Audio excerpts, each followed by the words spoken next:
The evening began like any other in the restaurant. The lights were warm, creating a friendly glow that made every table look like a safe little world of its own.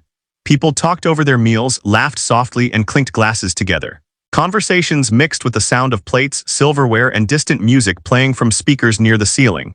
Anyone who walked in would think it was just another normal night, with nothing unusual waiting to happen. Among the workers moving around the restaurant was a young waitress. She wore a simple uniform with an apron tied neatly around her waist. Her hair was pulled back, not because she wanted to look professional, but because it made her job easier. She walked quickly but quietly, carrying plates with practiced balance and refilling drinks with careful movements. She didn't like attention, and she did everything she could to avoid drawing it. Her coworkers knew her as polite, quiet, and reliable. She did not complain or gossip. She did not try to impress anyone. She simply did her work, earned her money, and went home. Most nights she spoke only when necessary, using soft, short sentences like, "Your order will be right out," or "Can I get you anything else?" She was not rude, she just seemed afraid of taking up space. Some customers noticed her shy behavior and assumed she lacked confidence. Others hardly noticed her at all. She blended into the background easily, like someone who had practiced being invisible. But behind her small smiles and quiet voice there was a deeper story, one no one in the restaurant knew. She moved gracefully around tables, keeping her head slightly down, eyes careful not to meet anyone's gaze for too long. When someone thanked her, she nodded quickly and walked away before a conversation could begin. She feared that if she spoke too much, people would learn things she wanted to keep hidden. Silence for her was safer. During breaks, she often stood alone near the back hallway, sipping water or breathing slowly to calm her racing thoughts. She had anxiety that most people never noticed. The restaurant noise, the rushing orders, the crowded space, it all made her nervous. But she pushed through because she needed the job and because she didn't know where else to go. There was one thing in the restaurant that made her both sad and nostalgic, the old upright piano that sat near the entrance. It was wooden, slightly scratched, and often ignored. A decoration, not an instrument, a relic, not a treasure. Sometimes children hit random keys, making loud, uneven sounds that bothered customers. Other times, the piano sat silent for weeks. To everyone else, the piano was just a piece of furniture. But to her, it was a reminder of something she used to love, a part of her life she had left behind. She never touched it, never even stood too close to it. Looking at it made her chest tighten, as if memories were trying to escape, and she didn't want that. She avoided it the way someone avoids an old photograph that hurts too much to look at. People often assumed she was shy because she lacked talent or personality. They didn't know she used to be different, confident, expressive, alive. They didn't know she once played the piano with skill and emotion, that music used to be her way of speaking to the world. Something had changed her, something painful enough to silence her voice and her music. Now she worked in a restaurant, serving strangers and pretending she didn't miss the sound of her own creativity. As the night went on, tables filled with customers of all kinds, families celebrating small victories, couples whispering across candlelight, friends laughing too loudly at inside jokes. The waitress moved through all of them, unnoticed but essential, like a background character in a story where everyone else felt important. Occasionally, she overheard conversations that made her smile. Someone praising the food, someone telling a funny story, someone planning a vacation. These moments reminded her that life could be joyful even if she didn't feel joyful herself. She liked witnessing happiness even from a distance. It gave her a strange comfort she struggled to explain. But sometimes she overheard comments that stung. Customers complaining about little mistakes, snapping fingers instead of speaking kindly, treating her like she was invisible or replaceable. She stayed calm, never argued, never defended herself. She simply apologized and fixed whatever needed fixing. She didn't have the energy to fight for respect anymore. By the middle of the night, her feet ached and her back hurt. She had been on her feet for hours and she still had hours to go. But work distracted her from thinking about the past, and she preferred physical exhaustion over emotional collapse. She found safety in routine: take order, serve food, clean table, repeat until closing. It was simple, predictable, numb, and numbness was easier than sadness. The piano sat quietly in the corner, untouched, forgotten. Dust collected on its lid. People walked past it without noticing, unaware that a small piece of magic slept inside it, waiting. If someone had sat down and played, the restaurant would have changed instantly. Conversations would pause, hearts would open, silence would become sacred. But no one played, no one knew how, no one cared. The waitress passed by the piano several times, each time refusing to look at it. She didn't want to remember what her life used to sound like. It hurt too much. She kept her eyes on the floor, focusing on her tasks, pretending that music had never mattered. Customers kept eating, waiters kept working, life kept moving. To everyone, it was just another ordinary night with nothing special happening. No one knew that fate was quietly preparing an unforgettable moment, waiting for the right person to arrive. No one guessed that one unexpected request could turn an ordinary evening into a story that people would remember forever. And the waitress, tired and quiet, had no idea that she was about to be seen in a way she hadn't been seen in years. Not as a server, not as someone shy, but as someone extraordinary. The restaurant door opened with a soft chime, and a tall, well-dressed man stepped inside. He didn't rush like most customers. He walked slowly, confidently, with the relaxed posture of someone who believed the world would wait for him. His suit was dark and expensive, his shoes polished, his hair perfectly styled. He looked like someone who had success, money, and power, someone used to getting what he wanted without asking twice. The hostess greeted him, smiling brighter than usual, because people like him always received more attention. He nodded politely, not rudely, but with the slight distance of someone who was used to being respected automatically. The waitress, still carrying plates between tables, noticed him from a distance. She didn't judge him, but she silently hoped he would sit in another section. Wealthy customers were often the hardest to please. He was seated near the middle of the restaurant, with a perfect view of almost everything, the piano by the entrance, the bar, and most of the dining tables. He sat straight, not stiffly, but with an effortless elegance that made people glance at him, even when they didn't intend to. Some customers whispered about him, guessing who he might be. A businessman maybe, an investor, someone famous. No one knew, but everyone seemed slightly alert because of his presence. The waitress approached his table with a notepad held tightly in her hand. She didn't want her voice to shake, but it often did when she felt watched. The businessman looked up, meeting her eyes briefly, and she forced a polite smile. "Good evening," she said softly. "Can I start you with something to drink?" He studied her for a moment, not in a flirtatious way, but in a thoughtful, analytical way, as if he noticed things others ignored. "Water, please," he replied.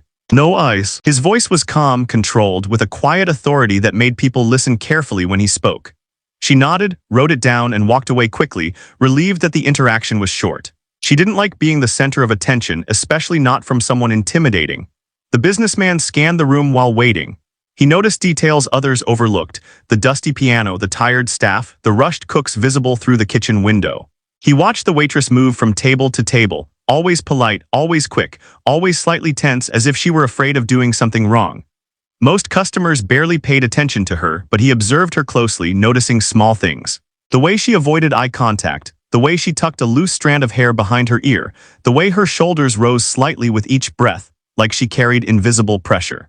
When she brought his water, he spoke before she could walk away. "Busy night?" "Yes," she replied instantly, though her voice suggested she would have said yes even if the restaurant was empty. "But it's fine." What? He nodded but didn't break eye contact. "You look like you're working harder than anyone else here." The compliment startled her. No one ever said things like that. Most customers didn't even notice who served them. She didn't know how to respond, so she simply said, "Thank you," quietly, and left. The businessman continued observing the restaurant, watching people laugh, drink, and eat. He didn't seem angry or bored. He simply looked thoughtful, like someone who studied people for a living. After ordering his meal, he watched as a group of customers walked past the piano, tapping random keys and giggling at the ugly sound. The waitress looked up briefly, her expression tightening for just a second before she looked away, pretending not to care. But the businessman saw it. He noticed her reaction, and something flickered in his eyes: curiosity. When she returned to his table, he gestured toward the piano. "Does anyone ever use it?" The question made her heart jump. She hadn't expected him to notice the piano, much less ask about it. "Sometimes," she replied quietly. "Mostly just kids messing around."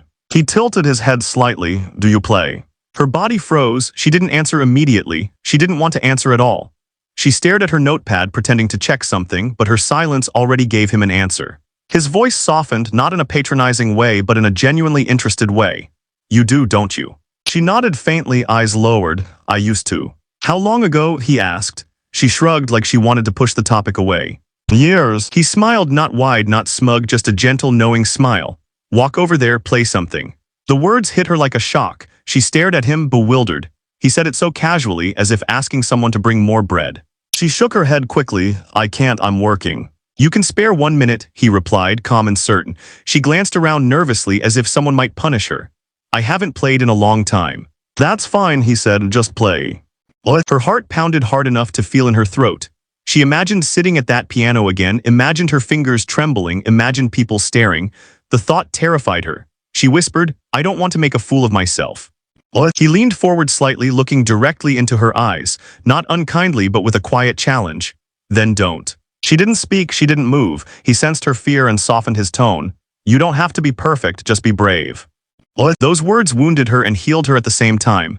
She walked away, pretending to ignore him, but the request echoed in her head with every step.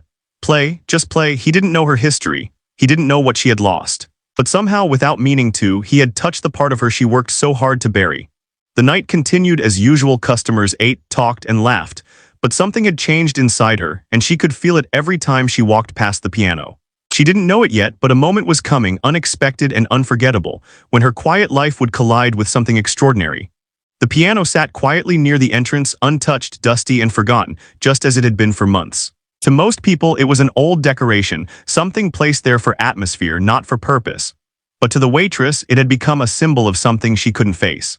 Every shift she walked past it, pretending it didn't exist, trying not to feel anything. Tonight, however, pretending felt much harder. The businessman's request lingered in her mind like an echo she could not silence. Walk over there. Play something. It was absurd. She wasn't a performer. She was just a waitress struggling to keep up with orders, tips, and quiet anxiety. And yet the suggestion wasn't insulting, it was curious, almost encouraging. He hadn't mocked her or pressured her cruelly. He simply believed she could do it even when she didn't. It had been years since she last sat at a piano, years since she felt the keys beneath her fingers, years since she allowed herself to express something honest. Back then, music had been her safe place, her language, her dream, but something had broken that dream and she never recovered. She didn't talk about it, she didn't explain. No one asked. People moved on, and so did she, or at least she pretended to.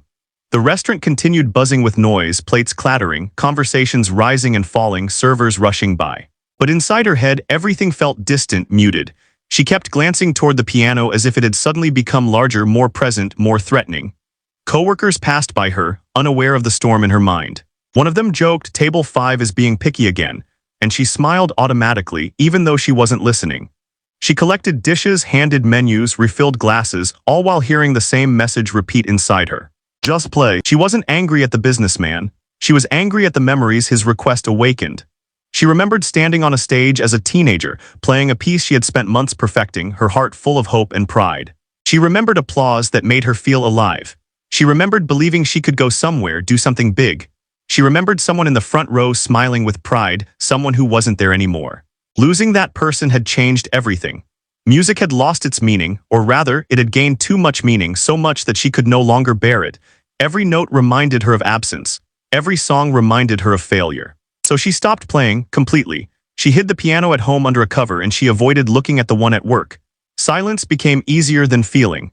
But now a stranger, someone who didn't know her story, was asking her to break that silence. At one point she walked past the businessman again, hands full of plates.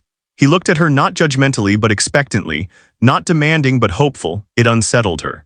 How could someone who didn't know her expect something from her without fear or doubt? Why did he believe she could do something she no longer believed she could? She tried to ignore him, but she could feel his attention following her, not in a creepy or intrusive way, but in a curious, thoughtful way. He didn't look like a man who enjoyed embarrassing others. He looked like someone who had seen potential too many times to ignore it. When she finally had a moment alone near the counter, she took a deep breath and pressed her hand against her chest, feeling her heart race painfully fast. She whispered to herself, "I can't do this," even though no one had asked her again. Just thinking about it made her panic. Her hands trembled slightly and she squeezed them into fists, hoping to steady them. But deep down, another voice argued quietly, "You used to love this. You were good. You could play." The memory of being talented frightened her. It felt like remembering a different version of herself, someone braver, someone lighter, someone alive. The minutes passed and she continued working, but her mind remained trapped between fear and longing. She looked at the piano again. It sat there silently as if waiting. Something inside her shifted, not dramatically, not clearly, but softly, like an old door creaking open after years of being stiff. Later in the evening, the businessman raised his hand to get her attention. She walked over, nervous though she didn't know why. He didn't smile smugly. He didn't pressure her. He simply asked, "Have you thought about it?" She hesitated. Her voice shook almost imperceptibly as she said, "Why do you care if I play?" He tilted his head slightly, considering his answer. "Because I've seen people bury their talents, and it breaks them." The words cut through her like truths. He didn't know her story, but he understood something universal. Pain had a way of silencing the parts of us that made us human. She swallowed hard. "It's complicated." "Of course it is," he said calmly. "Everything worth doing is." For a moment she couldn't speak. She felt exposed, seen in a way she hadn't expected. She wasn't used to being encouraged. She wasn't used to someone believing she had something worth sharing. Before she could respond, he added gently, "1 minute of music won't fix your past, but it might remind you of who you were." Her throat closed. She blinked hard, forcing away tears that threatened to form. She nodded vaguely, as if agreeing, even though her body screamed resistance. She walked away quickly, pretending she needed to grab something from the kitchen. But once she entered the empty corridor, she leaned against the wall, breathing deeply, shaking slightly. She didn't want to play, she didn't want to remember, she didn't want to feel, but she also didn't want to keep living numb. She wiped her hands on her apron, straightened her back, and took a slow breath. Her fear didn't disappear. Her sadness didn't vanish, but something inside her whispered, "Just 1 minute, try." When she stepped back into the dining area, people were eating, drinking, talking, unaware of the battle happening inside the quiet Waitress. And unaware that soon, the dusty piano in the corner would no longer be silent. She stood near the counter for a long time, pretending to check receipts and refill napkins. In reality, she was trying to make a decision she didn't feel ready to make. The piano sat across the room, quiet and harmless, but it looked like a mountain she had no strength to climb. Her hands shook every time she imagined pressing a key. Not because she feared being bad, but because she feared remembering who she used to be. A coworker passed by and joked, "You look like you're about to faint." She forced a smile and said, "I'm fine, just tired."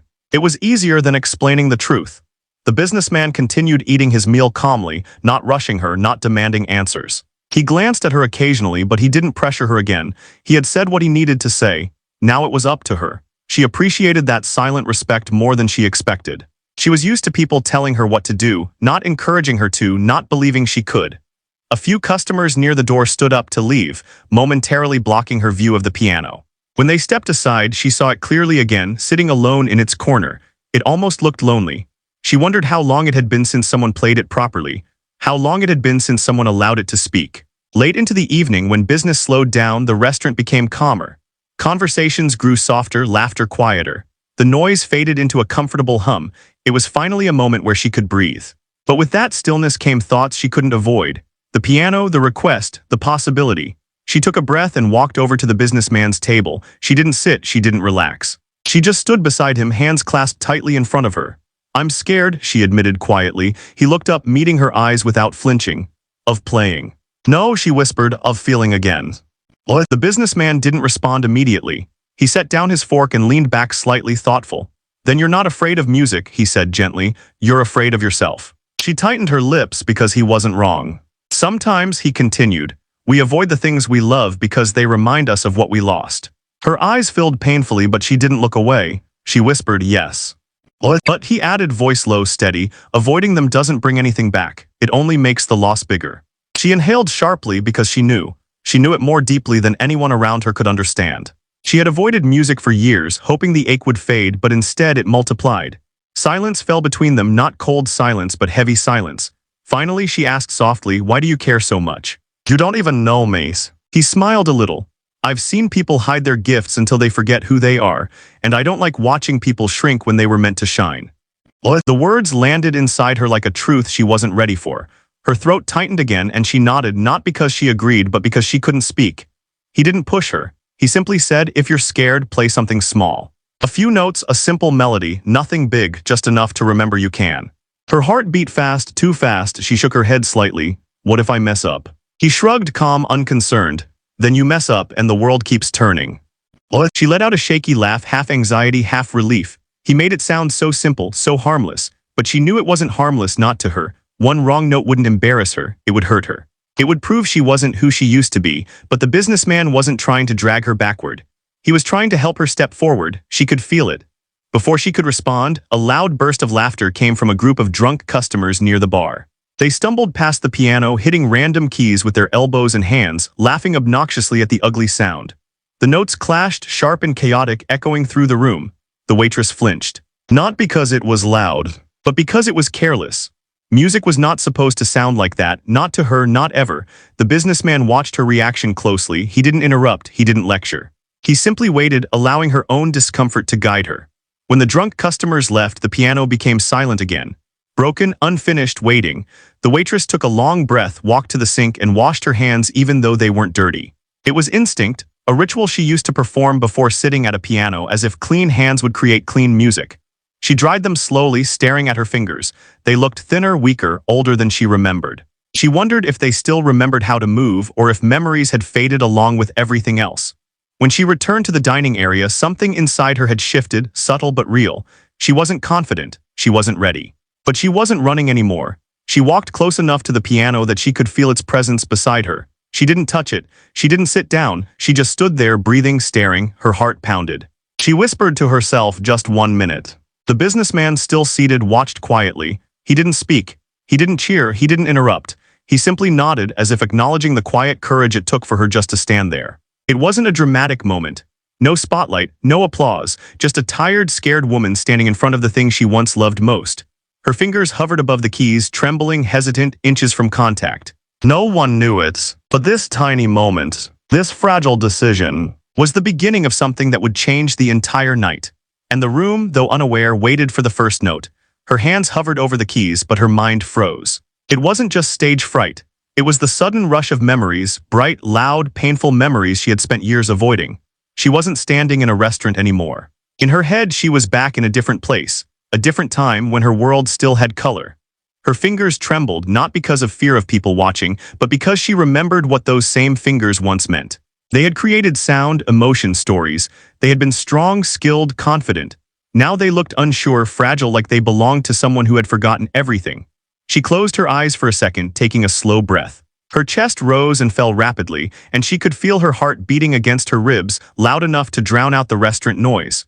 She wasn't used to being vulnerable in public. She wasn't used to being seen. And she definitely wasn't used to being brave. The businessman sat quietly nearby, watching but not staring, waiting but not pressuring. He had a calmness that made her feel slightly safe, like he believed in her even if she didn't believe in herself yet. He didn't smile or nod dramatically because he understood something important. Encouragement doesn't need to be loud. It just needs to be present. She pressed one key, just one. It made a soft, lonely sound that disappeared almost instantly. Customers nearby didn't react. Some didn't even hear it. A few looked up curious, then went back to their meals. It wasn't enough to draw attention, but it was enough to break the silence inside her mind. She pressed another key, then another, each sound shy and hesitant, like a whisper trying to become a sentence. Her fingers moved awkwardly, full of tension. She wasn't playing a song yet. She was testing herself, testing the piano, testing her memory, testing her courage. The keys felt different than she remembered, colder, rougher. But they were familiar too, in a way that made her chest ache. She stopped suddenly, pulling her hands away as if she had touched something sharp. Tears gathered in her eyes and she blinked them away angrily. She didn't want to cry here, not in front of strangers. She whispered under her breath, "I can't do this," even though no one could hear. The businessman stood and walked over, not close enough to crowd her, but close enough to speak softly. "You don't have to perform," he said, "just remember." She swallowed hard. "I don't remember anymore." "I think you do," he replied. "You're just scared of remembering." Or, "I think you do," he replied. "You're just scared of remembering." Her eyes stung again because the truth always hurt more than lies. She looked at him, frustrated. "Why do you care if I play? Why does it matter to you?" He shrugged lightly. "It doesn't matter to me, it matters to you." She looked away, unsure whether she hated or appreciated his honesty. She sat down again slowly, adjusting her posture the way she used to, straight back, relaxed shoulders, feet firmly planted on the ground. Muscle memory returned before conscious thought did. Her body hadn't forgotten, even if her mind had.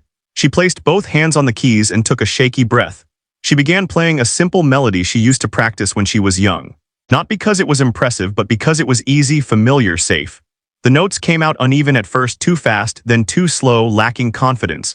But there was something real in them, something honest. A few customers looked up this time, not with amusement but curiosity. They didn't smile mockingly. They simply listened, interested.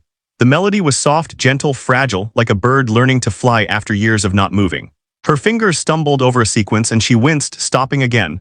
"I'm not good anymore," she whispered angrily. "You don't have to be good," he said. "Just be present."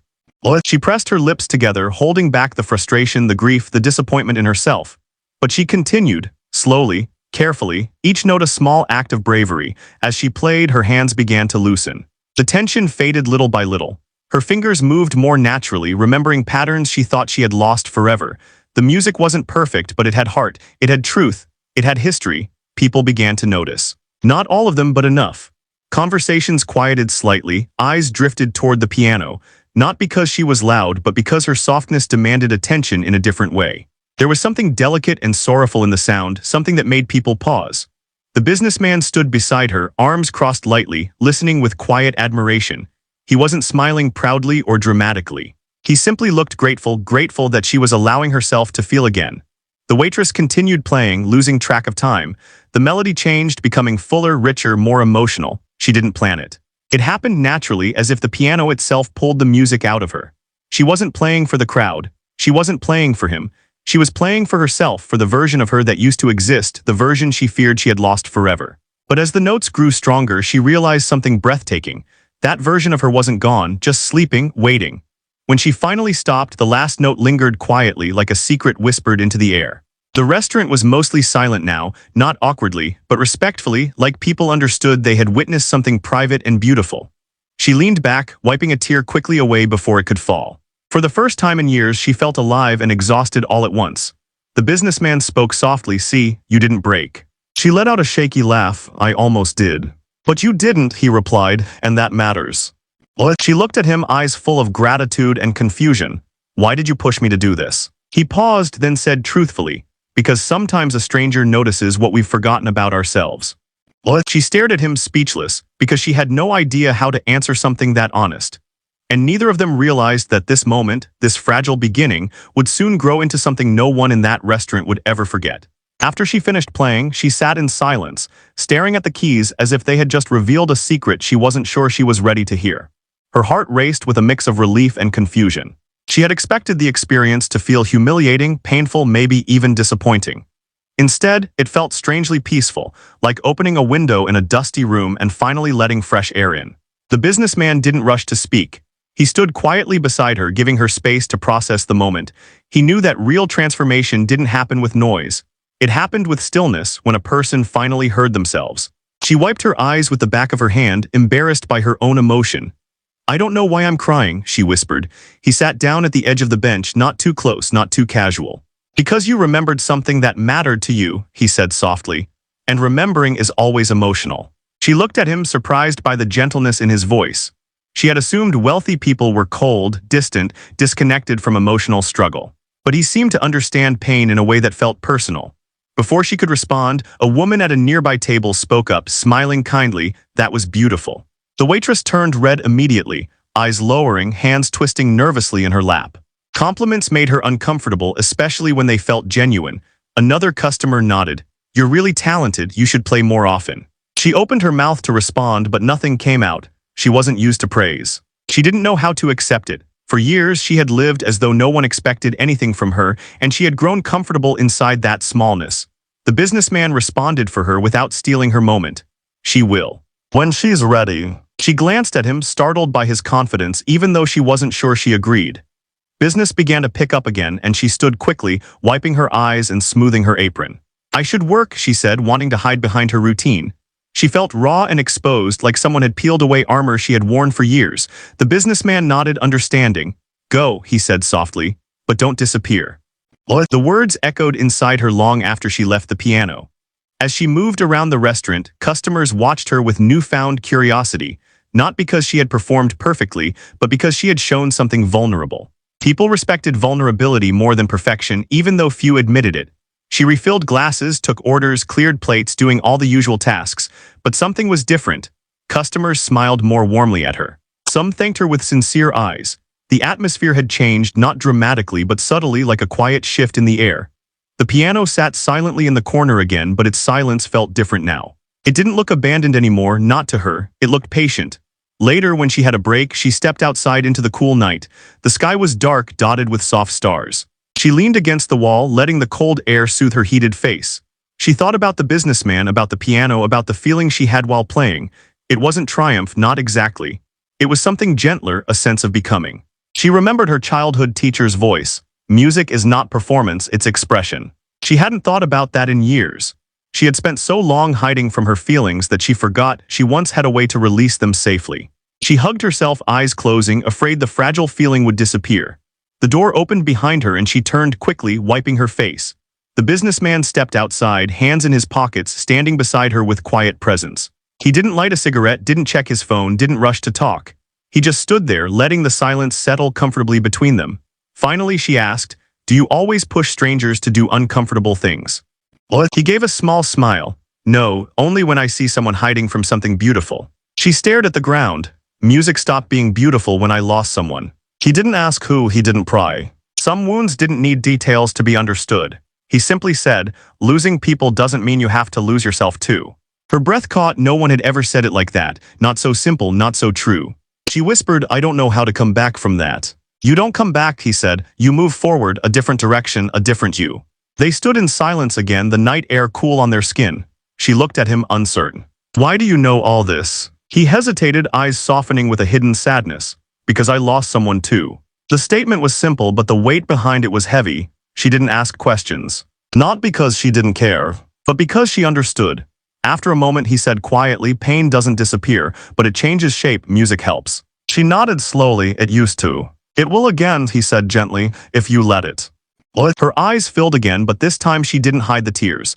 They weren't tears of grief.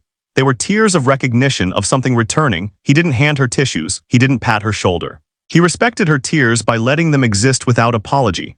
After a long pause, she whispered, thank you. For what? He asked. For seeing me. He nodded, accepting the gratitude without turning it into a gesture of power. Everyone deserves to be seen once in a while. A sudden gust of wind swept through the alley, stirring her hair. She shivered, and they both turned to go back inside. As the door closed behind them, neither of them knew that what happened tonight would ripple outward. It wouldn't fix everything. It wouldn't erase grief. It wouldn't magically change their lives overnight. But something had opened, something had softened, something had begun. And beginnings, even small ones, are often more powerful than endings.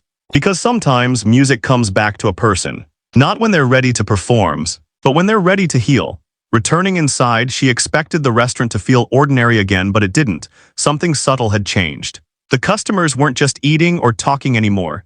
They were glancing at her with a mixture of warmth and curiosity, as if they suddenly recognized a version of her that wasn't visible before. She wasn't the invisible waitress tonight. She was someone who had allowed her inner world to surface, even if only for a moment. She tried to slip back into her routine, collect plates, serve desserts, clean empty tables, but the motions felt unfamiliar now, too small for the size of what she was feeling. It was as though playing the piano had stretched her from the inside, and she didn't know how to shrink back into silence. The businessman returned to his table, but he didn't watch her constantly anymore. Instead, he sat with a quiet contentment, as if seeing her play had given him something too. Not entertainment, something deeper, something personal. She wondered briefly what his story was, what he had lost, and whether he felt the same invisible heaviness she carried. A little girl approached her timidly while she wiped a table. The child tugged on her apron and whispered, I liked your music. The waitress kneeled down so their faces were level. Thank you, she replied gently. That means a lot. The girl grinned, missing 2 front teeth, then skipped away happily. The simplicity of it made her heart warm. Shortly after, an older woman walked by and quietly said, don't stop playing. No explanation, no conversation. Just a simple truth passed from one human to another. Then came a teenage boy with headphones around his neck. He looked awkward, uncertain, and almost embarrassed to speak. I record music like beats and stuff, he mumbled. What you did, it reminded me that music is supposed to feel like something, not just sound cool. She didn't know how to respond, so she just nodded, touched, speechless. People didn't crowd her or suffocate her with attention. They just offered short, gentle acknowledgments and let her continue working. The compliments weren't loud or dramatic. They were quiet, like the music she played, soft but meaningful. After closing time, when most customers had gone and the staff started wiping down surfaces and stacking chairs, she leaned against the bar, exhausted. Her coworkers glanced at her differently, some with surprise, some with admiration. One waiter chuckled, I didn't know you could do that. She shrugged bashfully, I didn't either. He laughed, shaking his head. Well, if you ever quit this job, go do something with that talent, you're wasted here. She didn't answer, not because she disagreed, but because she didn't know whether she had the courage to believe in that possibility. The businessman approached, stopping a few feet away, respecting her space. How do you feel now? He asked. She thought for a moment. Light, she said quietly, and heavy at the same time. That makes sense, he answered. You opened something. She gave a small, unsure smile. I didn't expect it to feel like that. I thought it would hurt. Did it hurt? He asked. Yes, she admitted, but in a good way. He nodded, satisfied. Pain that moves you forward feels different from pain that keeps you stuck. She absorbed that, letting his words settle into her heart. He spoke like someone who had lived through something similar, someone who had learned painful wisdom the hard way. Why did you stop playing? She asked suddenly. He looked down briefly, as if pulling a memory from a locked drawer. Because I lost the person who believed in me, and I thought without them the music meant nothing. Her heart clenched. That's what happened to me. He nodded sadly. It happens to many people more than you think. They stood in silence for a moment, bonded not by experiences identical in detail but identical in emotion. After a while she asked, "Do you ever think about starting again?" "Every day," he said softly, "but I never do." "Why not?" He shrugged slightly. "Fear makes good excuses." She laughed quietly because she understood exactly what he meant. Her life had been built on fear disguised as logic. He stepped closer to the piano and touched the top gently, his fingers brushing the dusty surface like he was greeting an old friend he didn't know how to speak to anymore. "What you did tonight was brave," he said. "Most people never try again." She stared at the keys. It didn't feel brave, it felt terrifying. "That's how bravery feels," he replied.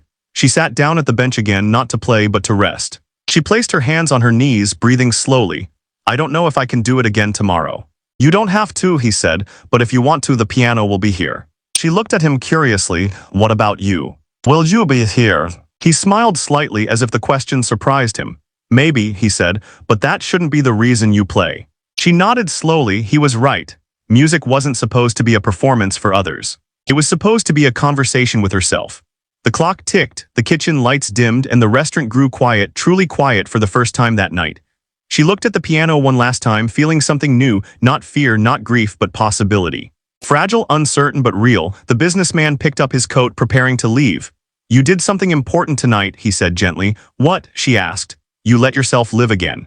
"What?" She looked at him, eyes stinging, voice barely above a whisper. "Will it last?" "That depends on you," he said. He walked toward the door, leaving her with a final, simple truth. "Don't go back to sleep." The door closed behind him, and she sat alone in the quiet restaurant, surrounded by dirty tables, dim lights, and an old piano waiting patiently. She didn't know what tomorrow would bring. She didn't know if she would play again. But tonight, for the first time in years, she felt awake. And even if fear returned in the morning, she now knew something powerful. She could still touch the keys. She could still make music. She could still begin again. The restaurant was almost completely empty by the time she finished cleaning. Chairs were stacked, lights dimmed, the sound of the dishwasher humming softly in the back. Everyone else had gone home except her. She moved slowly, not because she was tired, but because she didn't want the night to end just yet. She didn't want to walk away from the feeling she had rediscovered. She stood by the piano again, running her fingers along the dusty wood. It felt different now, not like a reminder of loss, but like a doorway back to herself. She pulled the bench out and sat down, even though no one was watching. She didn't play. She just sat there, letting the quiet wrap around her like a warm blanket. The businessman's words replayed in her mind, "Don't go back to sleep." She wondered if it was really possible to wake up from years of emotional numbness in just one night. Maybe not completely, but something inside her absolutely felt awake, raw, unsure, but awake. She placed her hands on the keys again, not with fear this time, but with curiosity. Her fingers pressed down, producing a soft, simple chord that echoed in the empty space. She smiled a little to herself. The piano didn't judge her. It didn't care about mistakes. It only responded honestly to whatever she gave it. She played a few notes, not a full song, just fragments, small pieces of melody that came naturally, like sighs turning into whispers. She wasn't trying to impress anyone. She wasn't performing. She wasn't hiding. She was just allowing. When she finished, she closed the lid gently, stood up, and turned off the last light. The piano sat in the darkness again, but not in silence. Not anymore. Walking home that night, the streets were quiet, the air cool. She wrapped her jacket around herself and walked with small, thoughtful steps. It felt strange to be alone with her thoughts when they weren't as heavy as usual. She felt scared, yes, but also hopeful, two feelings she had rarely held at the same time. At home, she dropped her keys in a bowl by the door, kicked off her shoes, and headed toward a cupboard she hadn't opened in years. She paused before touching it, her hand shook. But she opened it anyway. Inside was a folded piece of cloth. She pulled it back carefully, revealing her old keyboard, dusty, forgotten, untouched. She ran her fingers across the keys, just like she had in the restaurant. A tear fell, this time not from grief, but from tenderness for the girl she used to be. The girl who practiced for hours every day, who dreamed of performing, who believed she had something worth sharing. She whispered, "I'm sorry," not to anyone else but to herself. "I'm sorry I stopped." But then she corrected herself softly, "I'm glad I started again." She plugged in the keyboard and sat on the floor, cross-legged like she used to. She didn't play anything complicated. Just a soft, simple progression, slow, imperfect, but full of emotion. Her apartment filled with sound for the first time in years. Not loud, not bold, but gentle, fragile, alive. She felt tears stream down her face, and she didn't wipe them away this time. She wasn't crying because she was sad, she was crying because she was healing. She played until her fingers were tired and her heart felt lighter, not fixed. Not whole, but lighter. The next morning she woke up with sore eyes and stiff hands, but she smiled when she remembered why. She made herself coffee and practiced another small melody before work, even though she didn't have much time. It wasn't discipline yet, it was curiosity, and curiosity was enough. At the restaurant, everything looked the same, but she didn't feel the same. She didn't walk like someone trying to disappear. She didn't speak like someone afraid of being heard. She wasn't transformed, not magically, not dramatically, but noticeably. Her coworkers noticed, customers noticed, even she noticed. Midway through her shift, she passed the piano and felt a quiet invitation inside her, like a heartbeat. She didn't play that afternoon. Not because she didn't want to, but because she didn't have to prove anything. She would play when it felt right.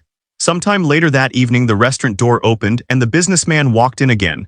Not dressed formally this time, something casual, something human. He ordered the same drink, sat at the same table, and gave her the same calm smile. She walked up to him and said simply, "I played again last night." His smile deepened. "Good." "It was scary," she admitted. He nodded. "Growth usually is." There was no dramatic speech, no inspirational lecture. Just two people who had seen each other's bruises quietly sharing space again. She didn't ask him to play. He didn't ask her to perform. They just existed, present, awake. As the night went on, the piano remained silent, but it didn't feel abandoned anymore. It felt like a promise, not that she would become famous, not that she would become fearless, but that she would continue. Gently, slowly, honestly. Later, when the businessman left, he paused at the door and said, "I'm glad you didn't go back to sleep." She smiled, not because she was confident, but because she was grateful.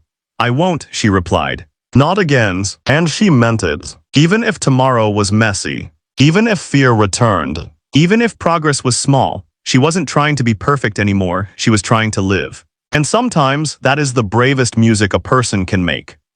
And sometimes, that is the bravest music a person can make.